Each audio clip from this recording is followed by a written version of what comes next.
Hi guys, I am glad you are here. My name is Damilola Vanteko and I am recently and still currently learning how to play the keyboard.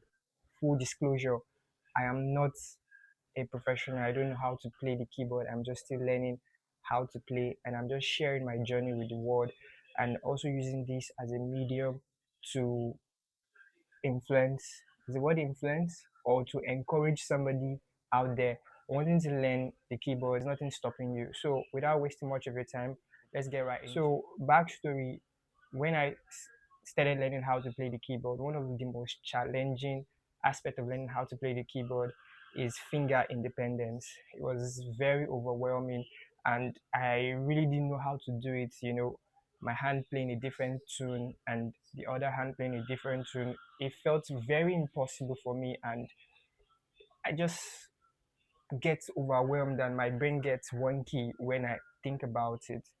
But coming from a learner, a newbie, something I learned in this journey of learning how to play the keyboard is consistency, and is to be patient with yourself, and is to be intentional with your fingers and ensure that you make less mistakes, more time you practice, and you have to be very intentional about it.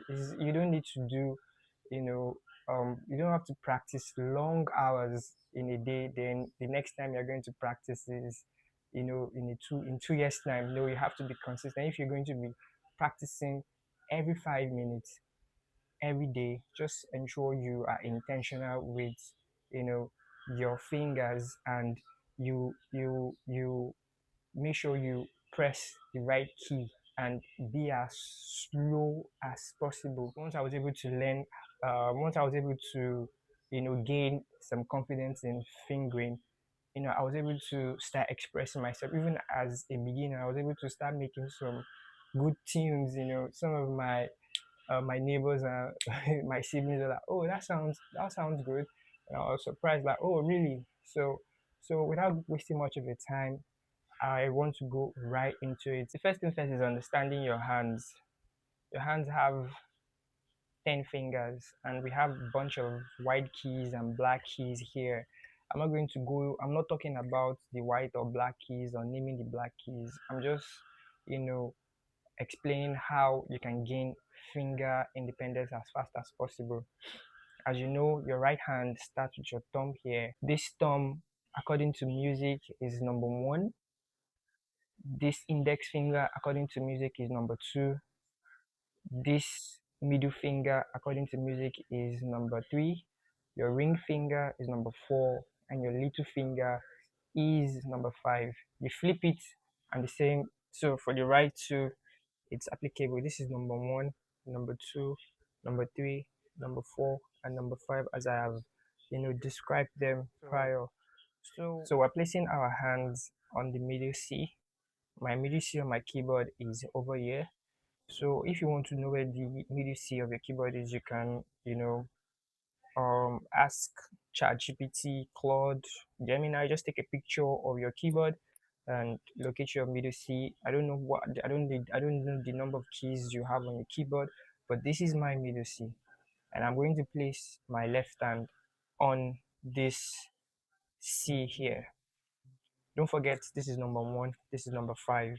It still stands. This is number five, and this is number one. So for this first exercise, what you're doing is you are mirroring both hands. That means you're playing the same key as, you know, as slow as possible together. And this is how it's going to sound like so. Play like so.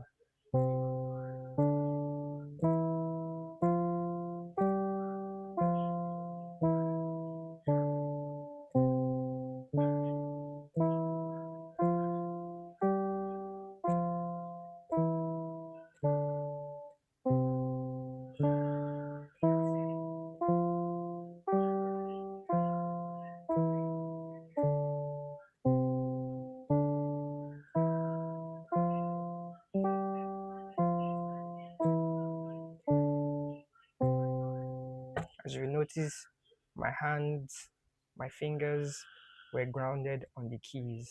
I'm not doing like this or like this or like this. Don't do like this. Make sure your hands are grounded, like your hands are seated on the keys like this. Make sure you are very intentional about it. To be hard, from the onset, but just ensure your hands are grounded. So I'm going to take it one more time.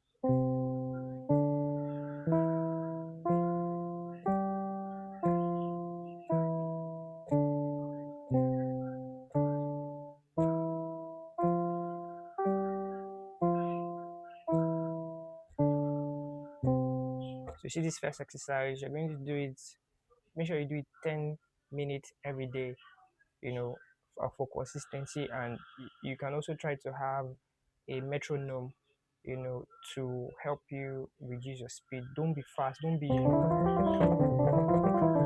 do that. You're not going to really, you're not going to achieve that muscle memory. Just be very slow, take it easy, pace yourself, don't rush. You don't need to rush. You still have a long way to go.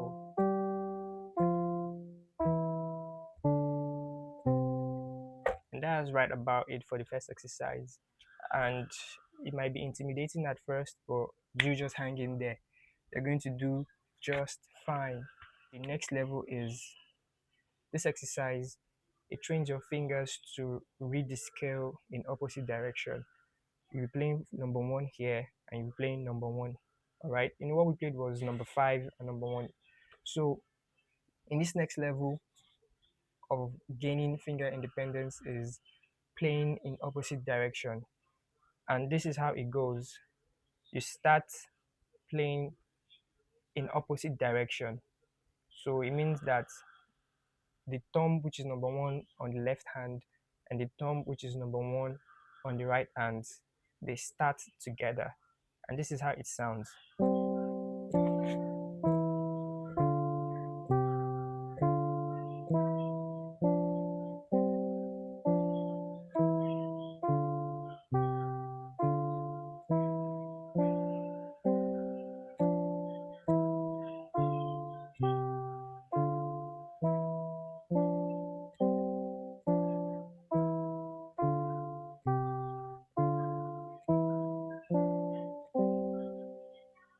That's how it goes. But ensure that you start very, very slow.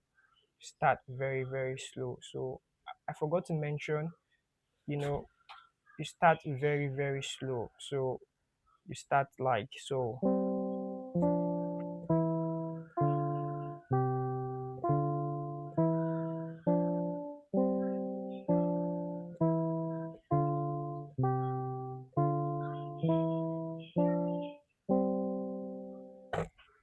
I hope you're hanging in there. Don't worry. It might be overwhelming at first, but don't worry, you are going to get it. Also, a quick tip for you watching this video: ensure that your pinky remains grounded. It's very tempting for your pinky to be up. Ensure that you control your pinky to be grounded, like so. Take it very slow.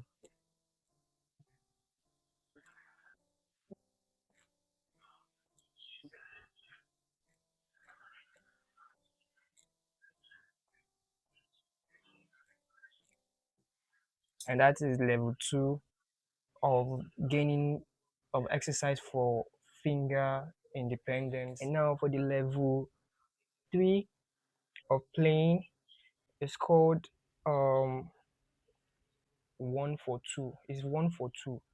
It's 1 for 2. So now let's head to the level three. I hope you're still there. Let's head to the level three. The level three simply is more challenging, but there's nothing impossible. This is 1 for 2.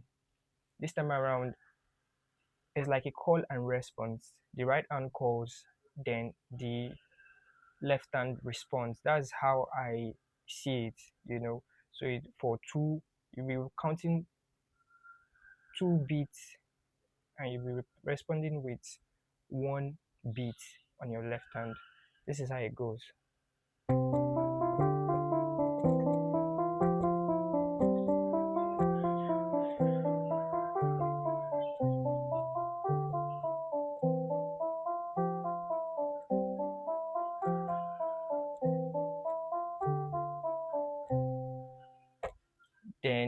for the level 4, it's the same thing, but this time around, it is the left hand that calls and the right hand responds.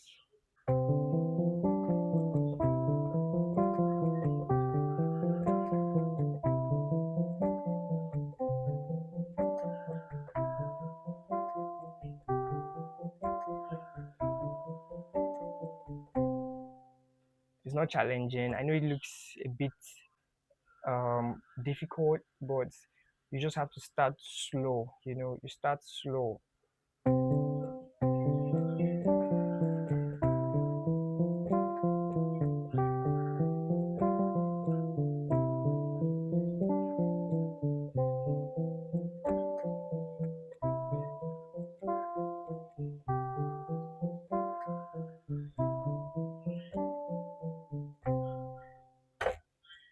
So that's for the level. Welcome back, guys. That was really intense, is it? So, but there's nothing impossible. I want you to understand that this thing takes time, and I have been there, and I have discovered that there's nothing impossible if you put your heart to it. Even with just this finger independence alone, it skyrocketed my confidence, and it really helped me to approach the keyboard differently. And with this basic um finger independence, I can start to approach, more advanced fingering and exercises, and learning how to play and how to do all the stuff on the keyboard. So hang in there, guys. There's nothing impossible if you put your heart to it. And thank you for staying around. Thank you for watching. Please like, right? Please subscribe and watch my journey. And thank you once again. Bye.